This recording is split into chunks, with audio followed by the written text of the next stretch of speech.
We're now ready to begin the final portion of section 5.5, triple integrals in spherical coordinates. When we think about spherical coordinates, we think about something that is symmetric about a single point in three-dimensional space. Examples of these include spheres, double-napped cones, and half cones. We're going to begin with a review of spherical coordinates. Recall that in spherical coordinates, we use two angles and one distance. The distance is represented by rho, which looks like an italicized letter P. Rho is strictly greater than equal to 0, and it represents the distance of some point in three-dimensional space from the origin. That distance, along that straight line distance from the origin to the point, is rho. Then we have two angles. The first angle is theta, which we've already been using in both polar coordinate systems and cylindrical coordinate systems. Theta is measured from the positive x-axis rotating counterclockwise in the r theta plane. The spherical coordinate system doesn't necessarily have r in it. It has the angle theta, the distance rho, and another angle phi. Angle phi is the distance, the radial distance, measured from the positive z-axis out to the point in three-dimensional space. The measure of the arc as you move down from the positive z-axis to the point, that's the measure of phi. Phi can only be between 0 and pi because it must go from the positive z-axis, and the furthest away it can get is to be on the negative z-axis, which would be an angle of pi. Technically, theta can go between negative infinity and infinity, but in practical terms, it's generally limited to 0 to 2 pi or some subset thereof. When we look at this, this creates, in a sense, a sort of sphere, which is where it gets its name, spherical coordinate system. If we rotate rho in all directions from the origin, we get a sphere where the radius of it is rho. You can represent this point in terms of rho, theta, and phi by converting your x, y, and z into spherical coordinates. Let's go ahead and review what the equations are to convert. When we want to convert from spherical to cylindrical and back, we use the relationship that r is rho sine of phi.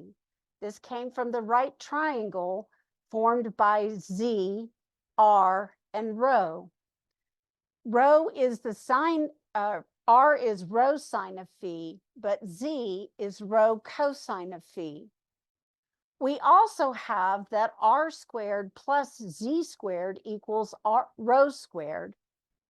Theta remains theta, the angle measured from the positive x-axis counterclockwise. Rho then can be written as the positive root of r squared plus z squared, since rho must be non-negative. We can calculate phi by taking the arc cosine of z divided by rho. When we look at the arc cosine, remember that arc cosine is defined between 0 and pi.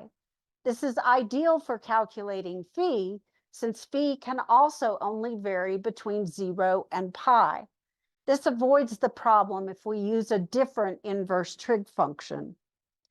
If we want to go from spherical to rectangular and back, then we will need to represent x and y in their r cosine theta and r sine theta form. But we know that r is rho sine phi. So x becomes rho sine phi cosine theta, and y becomes rho sine phi sine theta. Z is still rho cosine of phi, the same as we had when converting from cylindrical to spherical and back. Because we know that rho squared is equal to r squared plus z squared, and r squared is x squared plus y squared, we have that rho squared is x squared plus y squared plus z squared. We can also then represent the angle theta in terms of y and x as the arctangent of y divided by x. We can find phi again as the arc cosine of z divided by rho, but now we can represent rho as the positive root of x squared plus y squared plus z squared. There are, of course, some graphs that are fairly common in spherical form. We have a circular half cone with the tip at the origin, which is given in terms of z equals c times the root of x squared plus y squared, or its opposite. When you look at it in rectangular form, it's rather more complicated. In spherical form, representing a half cone with the tip at the origin is relatively easy. It's simply the angle phi equal to some constant. In order to get it to open up, the angle is between pi over 2 and 0. To get it to open down so that we have a cone opening down, then the angle would be between pi over 2 and pi. We can also represent a sphere very easily in the spherical coordinate system. It's simply rho equal to a constant, compared with what it is in the rectangular system, x squared plus y squared plus z squared equals some constant squared. Down below, we have some of the more common shapes that we'll be working with, primarily with the sphere and with the half cones. You'll see the one on the left is opening up, where c is between 0 and pi over 2, and the half cone on the right is opening down, where c is between pi over 2 and pi. Notice that c is always measured from the positive z-axis downward. Let's go ahead and talk about integration in the spherical coordinate system. When we integrate, it's going to be similar to what we did for cylindrical coordinates. We're going to have to define a spherical box that we will integrate over. We'll start with a spherical box, and then we'll move to integration over general regions. When you're talking about a spherical box, you're going to start, of course, with a sphere. And then you're going to cut a piece out of the sphere that looks more or less like this. So it's the surface of the sphere here and the surface of a smaller sphere here, but it looks, well, sort of like a box.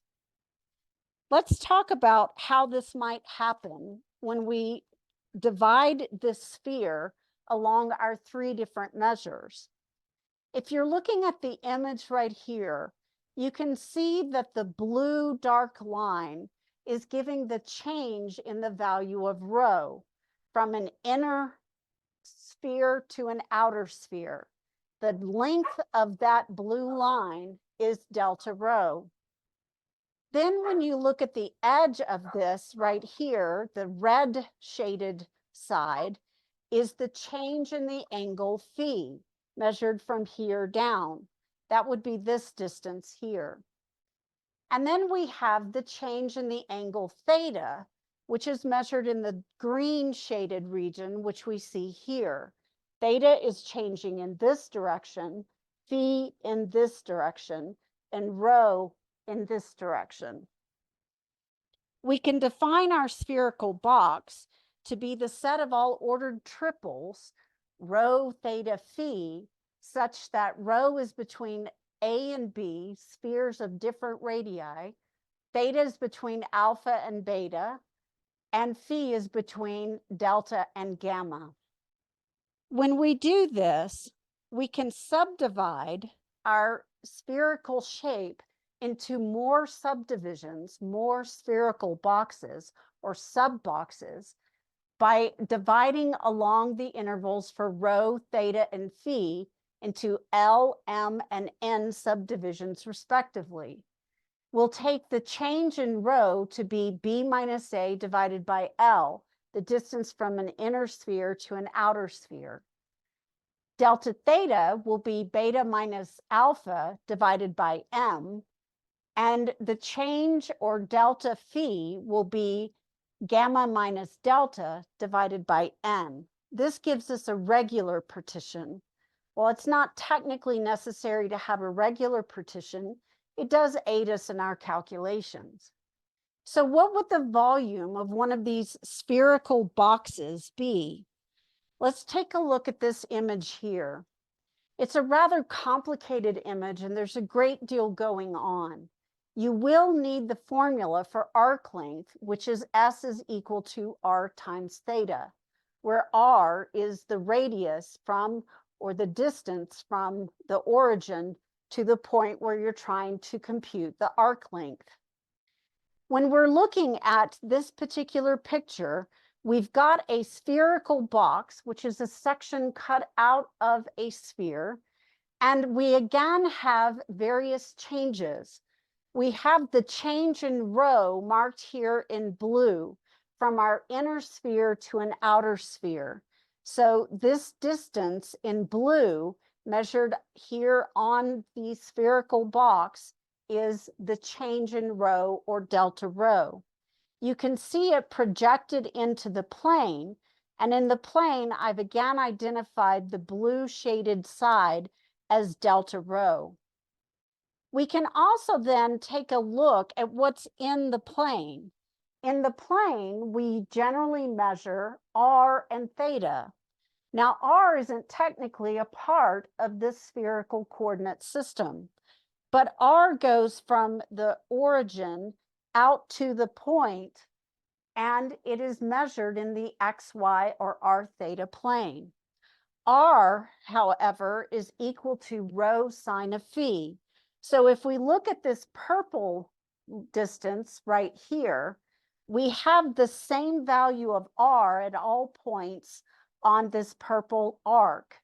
However, what's changing is the angle theta in the plane, since this is measured in the plane. So it's R delta theta, which is the same as rho sine phi delta theta. This gives us two sides of our spherical box. We're missing one side. This last side is the measure that is highlighted here in yellow. When we're at this one, we're staying again on the outer surface of the sphere. So the value there is rho, the distance from the origin out to that point. At all points along the yellow highlighted region, the distance from the origin is constant, and it's always rho. What's changing is the angle measured from the positive z axis. That would be delta phi. So the distance, given the arc length formula, is rho delta phi. And then how are we going to find, of course, the volume of this spherical box? To find the volume of the spherical box, we multiply the three together. And this gives us rho delta phi times rho sine phi delta theta times delta rho, giving us the change in volume of the sub-spherical box of rho squared sine phi delta rho delta phi delta theta. The picture in the textbook is a bit misleading. There are arrows pointing from here to the center of the shape, which is not really where rho sine phi delta theta is. It's the purple highlighted edges you see here. This means that our differential for the volume in spherical coordinates is well more complicated than in either rectangular or in cylindrical coordinates. It's rho squared sine of phi d rho d theta d phi. It's often the case that we will compute d phi first and then d rho and d theta. We do still typically do theta last. Once we have found the differential, we go ahead and put it inside of a triple Riemann sum. If we have a function of rho, theta, and phi that's continuous over the spherical box, and if we pick any point inside of that spherical box, any particular point inside of here that we feel would be appropriate, then we can go ahead and define the triple integral in spherical coordinates to be the triple Riemann sum as I varies from 1 to L, J from 1 to M, and K from 1 to N. Again, dividing it along rho, theta, and phi.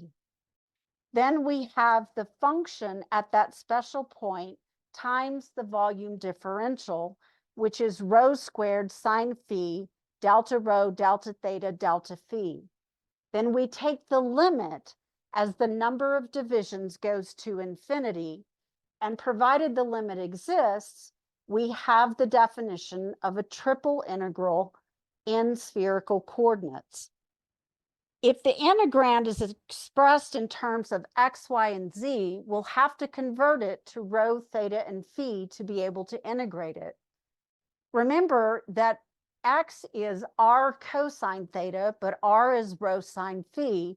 So we get rho sine phi cosine theta replacing x, rho sine phi sine theta replacing y, and z is rho cosine of phi. And then we have the differential in spherical coordinates, rho squared sine phi d rho d theta d phi. All the properties that we've seen before with triple integrals still hold in this case. However, having a triple integral in spherical coordinates does not enable us to compute it. We need to convert it into an iterated integral so that we can do them one at a time while we hold the other variables constant. Supposing that we have a function of x, y, and z, or rho, theta, and phi that is continuous on a spherical box, we defined by rho between a and b, theta between alpha and beta, and phi between delta and gamma, we can define the triple integral over that box to be the iterated integral, where we integrate with respect to rho from a to b, theta from alpha to beta, and over phi from delta to gamma. Because all of the limits of integration are constants here, the order of integration doesn't matter. Any of the 6 possible ones is just as easy or just as difficult as any of the others. When we have one of these as a function of other variables, then the order does matter, and we have to do them in the correct order. Let's now take a look at example 1. We want to set up a triple integral for the volume of the solid region bounded above by the sphere rho equal 2, which of course is the rectangular equation x squared plus y squared plus z squared equal 2 squared, and bounded below by the cone phi equal to pi over 3. That means you're here, you come down, and you go around in a circle, sweeping out the shape of an upward opening cone at an angle of pi over 3 measured down from the positive z-axis. Then we want to evaluate the integral. CalcPlot 3D is not set up to do spherical coordinates yet, so we're going to set them up as implicit surfaces. After selecting implicit surface, click on either the theta, rho, or phi, depending on which one you need. In this case, we need phi equal pi over 3, which is giving us this blue cone you see inside of the red sphere. The red sphere is given by rho equals 2, and that gives us the red sphere. Now, what we want is the solid region that has the sphere on top and the cone on the bottom. Since this only involves the upper hemisphere of the sphere, we're basically going to get something shaped more or less like an ice cream cone. Let's take a look at what that looks like now. On CalcPlot 3D, we can see the cone from various angles inside of our sphere. If we restrict it and plot a surface, we have the sphere as the top of our surface, and we have the cone as the bottom.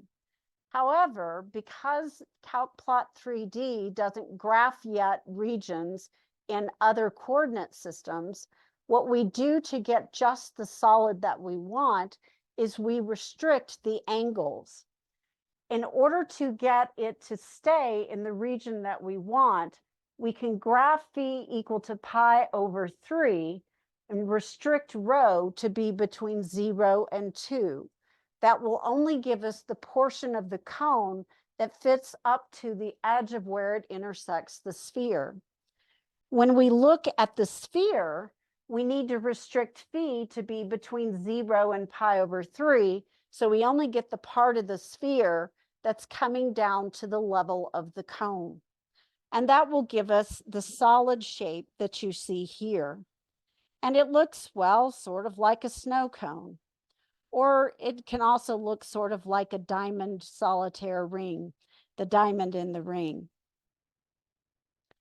If we want to find the volume of this solid region, what we need to do is set the integrand to be 1. Now that we have discovered that our rho is varying from 0 to 2, phi is varying from 0 to pi over 3, what do you think theta is going to vary? Theta, to get the entire shape, will have to go all the way around one complete revolution, or theta will go between 0 and 2 pi. We'll set the integrand to be 1 in order to compute the volume. Here's the integrand that you will have. We have the integral from rho equals 0 to 2, theta from 0 to 2 pi, and phi from 0 to pi over 3. The integrand is 1, and the differential in spherical coordinates is rho squared sine phi d rho d theta d phi. Go ahead and pause the video now to work this one out, then turn the video back on and we'll work it together.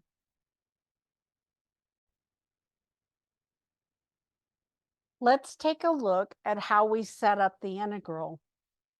Remember that because this one is a spherical box indicated by all the limits of integration being constants, that you can use any one of the 6 different orders of integration, and they all should be about the same level of difficulty. I chose to integrate with respect to phi first, then theta, then rho. No particular reason except I wanted to get rid of the trig first. When I integrate sine of phi, I get negative cosine of phi.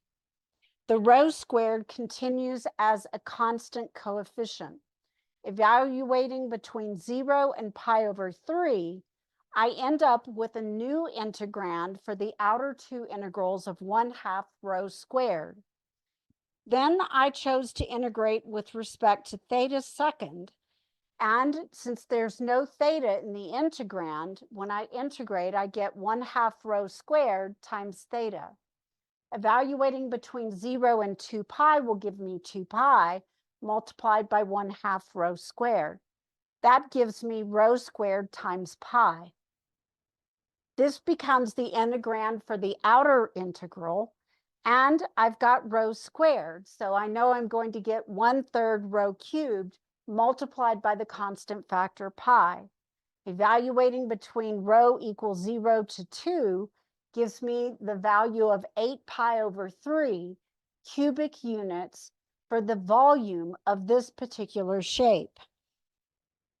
In addition to integrating over spherical boxes, we can also integrate over general regions. When we integrate over a general region, we'll want to consider around what point it is symmetric. And then we will want to think about in which plane the angle theta lies. In some sense, the last shape was somewhat symmetric around the z-axis and symmetric around the point at the origin. Because it was symmetric about z, that meant that the theta lay within the XY plane. It is possible, however, for the theta to lie in the YZ plane or the XZ plane. When we think about this, we can call it the rho theta plane. When we're generalizing, we're going to look at the projection onto each of the coordinate planes, the XY plane, the YZ plane, or the XZ plane. D will be the projection of the widest part of our solid onto that plane, which becomes the rho theta plane. Let's suppose we have a function of rho theta and phi that's continuous over a general solid region E, some blob in three-dimensional space, such that the function of rho and theta is in the region D, and phi varies between a function of rho and theta to another function of rho and theta. If this is the case, then we will define our triple integral over that region E to be given by the iterated integral of rho of f of rho theta and phi times the volume differential rho squared sine phi d rho d theta by integrating first with respect to phi, because phi is now a function of rho and theta.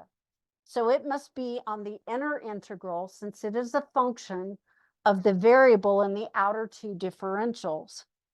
Next, for the middle integral, we will integrate with respect to rho, where rho may be a function of theta, going from g1 of theta to g2 of theta. Finally, we'll do the final outside integral with respect to theta, since theta generally varies between 0 and 2 pi, or some subset of that. We're going to make sure that when we have either phi or rho as a function of the other variables, that we order the integrals so that it is done prior to the integral with respect to the variables it's a function of. Again, we use spherical coordinates generally when we have spheres, hemispheres, parts of spheres, half cones, cones, etc. Let's take a look at example 2. In example 2, we want to evaluate the triple integral over a solid region E of the function x times z with respect to the volume differential. E is the region defined by being above the sphere x squared plus y squared plus z squared equals 4, which of course means that rho will vary from 0 to 2, inside a half cone, which opens down, so it's a cone opening down, that makes an angle of pi over 3 with the negative z-axis. When it makes an angle of pi over 3 with the negative z-axis, that means it's actually opening down, and the actual angle has to be 2 pi over 3. And we also want to restrict x to being less than equal to 0. In that case, that means that when we think about the angle theta, to get x to be in one of the negative quadrants, we'll have to restrict theta to be between pi over 2 and 3 pi over 2. Let's take a look now at what we have. We can consider this to be something symmetric about the z-axis and about the point at the origin. Let's go ahead and take a look at a picture in CalcPlot 3D. When we look at the picture in CalcPlot 3D, you can see the cone which opens down. And again, the angle is not pi over 3, which would cause it to open up, but the angle is 2 pi over 3 because it creates an angle of pi over 3 with the negative z-axis. We have this downward opening cone, which is sticking up into the inside of the sphere at the origin where the tip meets the origin. So in a sense, it's right underneath the hemisphere. When we restrict our regions according to the restrictions that we were given above, such that we have the angle at 2 pi over 3, and we have theta between pi over 2 and 3 pi over 2, let's take a look at what it might look like. We're going to restrict the plots to get the required solid. Theta from pi over 2 to 3 pi over 2. We've already mentioned that rho will have to vary between 0 and 2 since it's on a sphere of radius 2. And we need to figure out what the angle for phi is, but phi is going to vary from 2 pi over 3 down to pi, since that is the region where we have both solids. If we look back at the region in Calc Plot 3D, the shape that is enclosed by the 2 is the part that is in the lower half of the sphere and the upper part of the cone. Let's take a look at that region now. You can see that I've gone ahead and restricted it according to the restrictions that we also were given. Let's take a look at what it might look like if we were to look at the XY plane. Use Alt-Z to get that out of there. You can tell now by looking here in the plane that in fact, X is less than equal to 0. All right. Now what we want to do is go ahead and put all the pieces together and convert the integrand so that we can get it written in terms of spherical coordinates, and so we can evaluate the triple integral. The triple integral of xz is going to have the restrictions on rho, theta, and phi that we mentioned earlier, and we're going to have to convert xz to spherical coordinates. Remember that x is going to be rho sine phi cosine theta, and z is rho cosine phi. Go ahead and represent the integral in terms of the iterated integral and converting the integrand into spherical coordinates. Then calculate the triple integral and turn the video back on so we can work it together. The first thing I did was I converted the integrand xz into spherical coordinates. X is rho sine phi cosine theta, and z is rho cosine phi. That gives me rho squared sine phi cosine theta cosine phi, which is rather a long integrand, especially when you take into account that the differential in spherical is rho squared sine phi d rho d theta d phi. I chose to go ahead and combine together the rho squareds to get rho to the fourth cosine of theta, and to integrate with respect to phi first. This gives me sine squared of phi cosine of phi d phi as the part on which I'll actually integrate. The rho to the fourth cosine theta is a constant as far as phi is concerned. I can do a u substitution by choosing u to be sine theta, and du would be cosine of, or not theta, but phi. And then du would be cosine phi d phi. Then I can change the limits of integration. When phi is 2 pi over 3, u, the sine of 2 pi over 3, is square root of 3 over 2. When phi is pi, the sine of pi becomes 0. This converts the inside into the integral from u equal 3 square root of 3 over 2 to 0 of rho to the fourth cosine theta u squared du. When I integrate u, I get u to the third over 3. And I evaluate this between the limits of integration, root 3 over 2 to 0. This is going to result in a negative integrand for the next integral in line. I get the value of negative root 3 over 8 multiplied by the constant rho to the fourth cosine theta. Now that I put it into the integral, I decided to integrate with respect to rho next. The truth is, it didn't matter what order I did any of this in because it was in fact a spherical box. When I looked at all the limits of integration, they were all constants. When I compute the integrand, rho to the fourth, I get rho to the fifth divided by 5, multiplied by the constant factor, negative root 3 over 8 cosine of theta.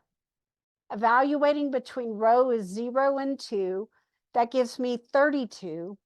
And when I multiply it together and simplify, I get negative 4 root 3 times the cosine of theta, all divided by 5. This becomes the integrand on the final integral with respect to theta. The negative 4 root 3 over 5 is a constant, but the integral of cosine is sine. And I'm going to evaluate between pi over 2 and 3 pi over 2. This gives me a negative 2, which when multiplied by the constant, gives me a final answer of 8 square roots of 3 divided by 5. Let's take a look now at our final example, example number 3. Example 3 is rather more difficult to think about, so I've done some of the work for you. In this case, we're given a iterated integral in terms of x, y, and z in rectangular coordinates. But by looking at the integrand and looking at the limits of integration, it seems to indicate that maybe spherical coordinates would be better. Namely, because the integrand is x squared plus y squared plus z squared. That, of course, is equal to rho squared. Then we want to look at the limits of integration and consider how we can convert these into spherical coordinates. Before we start, we need to evaluate what we're actually computing this integral on. What does the solid shape E represent? The first thing that I did was I took the limits of integration for the first integral, the one with respect to z, between negative root of, or a positive root x squared plus y squared to the root of 18 minus x squared minus y squared. The square root of x squared plus y squared gives me a cone which opens up, which you can see pictured here in blue. It has its tip at the origin. The square root of 18 minus x squared minus y squared is the graph of a hemisphere, the upper half, which you can see graphed here in red. When we look at this one, realize that that equation, the square root of 18 minus x squared minus y squared, when written in spherical form, would be x squared plus y squared plus z squared equals 18. And that means that r, or rather rho, our radius, is going to be the square root of 18, which turns out to be 3 square roots of 2. This means that the region is going to go from rho equals 0 at the origin out to the surface of the sphere at 3 square roots of 2. Once I've determined that, then I want to look at the second set of limits of integration so I can determine if there are any restrictions on this in other directions. I know, for example, by looking at this, that I've established that rho goes from 0 to 3 square roots of 2. However, I need to find limits on phi and limits on theta. When I examine the second set of limits of integration, they're with respect to x, and x varies from 0 to the square root of 9 minus y squared. But that means x equals the square root of 9 minus y squared. And if we squared both sides, we could rewrite it as x squared plus y squared equals 9, which is a circle of radius 3 in the xy plane. Since we're getting the square root to be positive, this means that we're restricted to the right half of our circle. When we're on the right half of the circle, then we have x between 0 and this circle. Then we know that we must be in quadrants 1 and quadrants 4. That's where we're going to have x being positive. This restricts it to the right half of the xy plane. However, the third set of limits of integration on the original integral refer to limits on y. Y is restricted between 0 and 3, which means that instead of having the half circle in quadrants 1 and 4, instead I'm getting the quarter circle only in quadrant 1. That means that I'm restricting my solid to just the part that lies below the sphere and above the cone, but in quadrant 1. That will put some limits of integration on theta such that theta is going to vary between 0 and pi over 2. The difficult one to find, of course, is the limitations on phi, and we'll take a look at that next. Let's first look at our region here. This is the part that we're getting. It's above the cone and below the sphere. However, it's restricted to being in octant 1. If we take a look at it with Z taken out by pressing Alt-Z, we can see that we do indeed have the quarter circle in quadrant 1. Remember that when we had the right half, it was quadrants 1 and 4, but because y goes from 0 to 3, it must only be in quadrant 1, and because it's above, it must be in octant 1. Now let's go ahead and think about what the angle phi might represent. I'm going to rotate it a little bit so we can kind of see the intersection, if I can get it to cooperate. There we go. If you look at this, the angle phi is coming from the positive z-axis and varying down until it reaches the tip where the cone intersects the sphere. So phi is set by that intersection between the cone and the sphere. So we know that phi is going to vary from 0 down to some value that's less than pi over 2. How can we find the value? There are a couple of ways of doing it. One way is to remember that phi is given by the arc cosine of z divided by rho. We know that the projection into the plane is the intersection of the circle of radius 3, centered at the origin in the xy plane, but restricted to octant 1. To find the value of z that's right there at the intersection and on the edge of that quarter circle, we can take any point on the quarter circle and substitute it into either the equation of the hemisphere or the equation of the cone. When we plug it into either one, you're going to find that z equals 3. At the intersection, however, it's also on the sphere, and the maximum value of rho on the sphere is 3 square roots of 2. This gives us the ratio of 3 divided by 3 square roots of 2, or 1 over the square root of 2. And the arc cosine of that is pi over 4. That gives us limits on phi to be between 0 and pi over 4.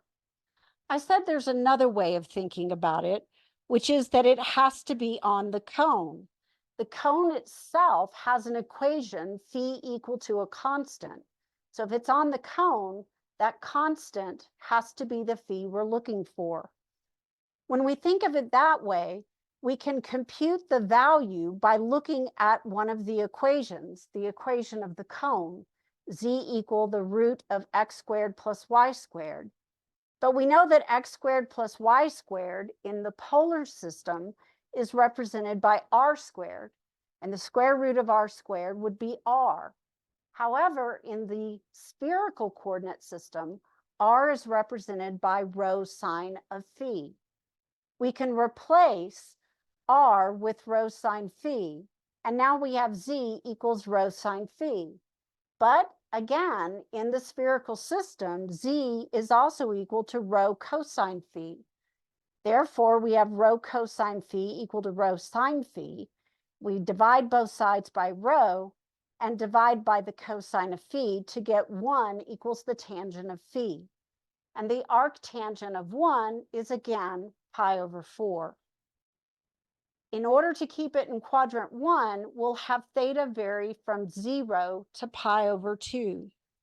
We now have all three of our limits of integration, and note that they are all constants, which means again that we are actually integrating on a spherical box, although it doesn't exactly look like one. When we do this, we're going to convert using these limits of integration that we found above, and we're going to have to convert the integrand, x squared plus y squared plus z squared, into rho squared. We will also have to use the spherical differential, rho squared sine phi d rho d theta d phi, and we will have to convert our limits of integration into spherical coordinate system.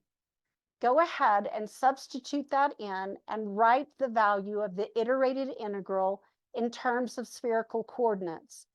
Then turn the video back on and we'll check our answers. When we put it together, we've converted the integrand to rho squared, and we also have rho squared sine phi d rho d theta d phi as our differential. This gives us rho to the 4th sine of phi. Again, I chose to do it with respect to phi first, but this is a personal preference because all of our limits of integration are constants, meaning that we are integrating on a spherical box. In this case, the integral of sine of phi is negative cosine of phi times the constant rho to the 4th. Evaluated between phi equal to 0 to pi over 4, this gives me rho to the 4th times the value 1 minus 1 over the square root of 2, or root 2 over 2 if you prefer. Then I decided to integrate with respect to rho, and this makes the 1 minus 1 over root 2 a constant. The integral of rho to the 4th is rho to the 5th over 5. I evaluate between 0 and 3 square roots of 2, which gives me a rather large number of 972 square roots of 2 divided by 5. This is then multiplied by 1 minus 1 over the square root of 2. I distributed the square root of 2 to get 972 divided by 5 times the value of root 2 minus 1. Finally, that becomes the integrand for the outside integral with respect to theta. There's no theta in the integrand, so when I integrate, I get theta, and when I evaluate between 0 and pi over 2, I get another factor of pi over 2. My final result is 486 pi times root 2 minus 1, all divided by 5. This is the end of section 5.5, where we looked at triple integrals in both cylindrical and spherical coordinate systems. Depending on what type of multivariable calculus class you're in, your next section will either be a continuation of chapter 5 into moments of inertia and centroids and centers of mass, or you will begin chapter 6 looking at vector fields. I hope to see you for another video soon.